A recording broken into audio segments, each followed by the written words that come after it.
રાજસ્થાનનો ઈસમ ડીસા ખાતે ભાડાના મકાનમાંથી દારૂના જથ્થા સાથે ઝડપાયો।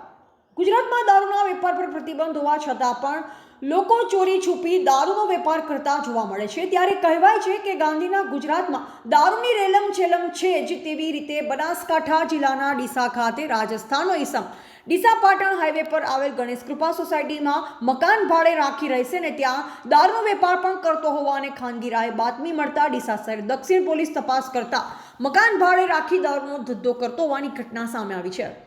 પોલીસે પરપ્રાંતીય શખ્સના ઘરે રેડ કરી કુલ 95,000 ઉપરાંતનો મુદ્દામાલ જપ્ત કરી વધુ કાર્યવાહી હાથ ધરી।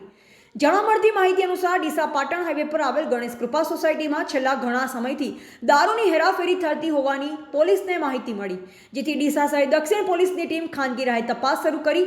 ત્યારે આ સાથે જ દક્ષિણ પોલીસ સ્ટેશનના પીઆઈ શ્રી આર.એસ. દેસાઈ તથા હેડ કોન્સ્ટેબલ પ્રવીણભાઈ તથા પોલીસ કોન્સ્ટેબલ ઈશ્વરભાઈ તથા હરેશભાઈ તથા વીરસંગભાઈ તથા હર્ષદભાઈ અને મહિલા કોન્સ્ટેબલ ચંદ્રિકાબેન સાથે રહી ખાનગી રાહે સોસાયટીમાં ઓચિંતી તપાસ કરતા માલારામ વિશ્નોઈના મકાનમાંથી દારૂનો મોટો જથ્થો મળી આવ્યો અને તપાસ દરમિયાન કુલ 171 નંગ દારૂની બોટલો મળી આવી। પોલીસે દારૂની બોટલ સહિત કુલ 95,000નો મુદ્દામાલ જપ્ત કર્યો છે।